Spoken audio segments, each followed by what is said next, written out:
just then you heard Andromeda featuring Dram. That was Gorillas. And at the top, thank you, Dylan Buckley, Donkomatic, Feet Daily. Sick.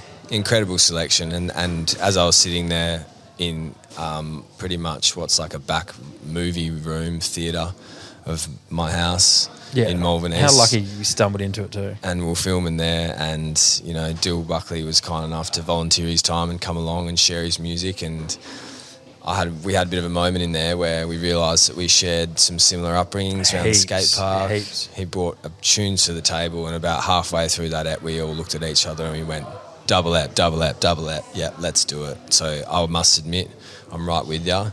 Dill Buckley handled himself with grace when he was past the Orcs. Especially because it was just like, oh, mate, do you want to stay a bit longer and do his second episode? And he was just like, yep, I'll do that for you. And he had a live stream that he was doing with the Clubby Sports crew.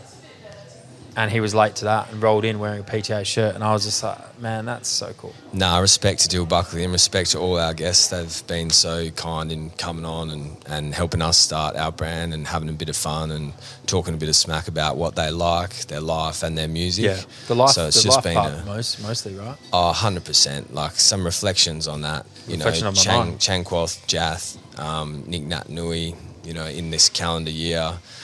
They're just some stories that are just so unbelievably different to anything I'd experienced. So much resilience. Yeah, it's proper perspective stuff, yeah. Especially those two episodes.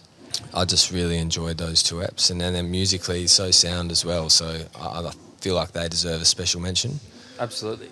Not so special mentions for us. Skellos from the season. I guess season 1 and 2. We have long enough. Oh, I've got plenty of them.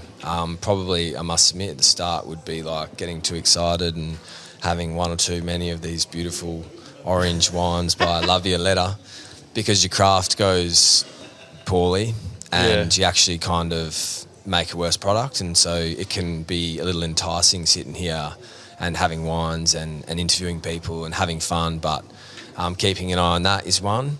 Any mispronunciations I have, just absolutely kill me. I don't really know how to say Clo yet, even though it's my favourite. That one's okay. We should probably reach out and get a voice note. We should get a voice note. Hopefully it'll play right now. But another one of mine, probably the biggest regret of mine, has to be the mistake on the South Korean band that's from Tokyo.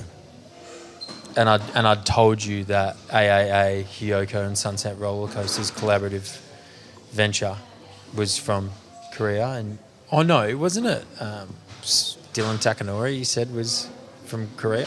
No, it was that band. And I said, oh, cool, man, that's great. I love Tokyo. And it was the most embarrassing thing at our first live show, and everyone laughed at me. Oh, no, Takanori was there. Takanori Japanese man was there. Shaking his head. And I think he said dishonourable. Yeah, I believe that's what he said. And so that was a bad moment for me. Not knowing Peggy Goo was pretty bad as well. But it's been, on the flip side, a very nice learning journey. Just get rid of the ego. Of getting rid of the ego, mispronouncing everything. We're here to play great music and have a fun time, and that's all it really is. So I'll correct myself as best I can, and hopefully when Klo comes on the show, or Kilo as I've been referring to them as for like 5 years. I reckon it's going to be Klo. Yeah, it's not Kilo. But if it was Kilo, it'd be really cool. Then hopefully they/she will be able to reconcile my mistake. Yep. Should we play some tunes? Let's keep going, man. Do you have sorry, I should have asked you. That's where I've gone wrong. My bad. What are your Skellos? I feel like I was hyper nervous. The most nervous I have been throughout it was Matthew Richardson. Really? Why is that? Because I'm usually coming from a position of I will, say Gorringe or Buckley comes through, or people I've never met before, and have some form of social status, and this is a big deal for us. We could, if we do a good episode, it draws more people to our business. All of those guys, I feel like what I was adding was musical knowledge and being able to help curate the show in that way, and that was my value add, and that's where they would go, oh, he's the music, he's cool. And then so there's no I don't need to prove anything. Where Richo comes on and he's just like, I've seen live shows every weekend of my life for the last 30 years. You're like, oh, I know nothing.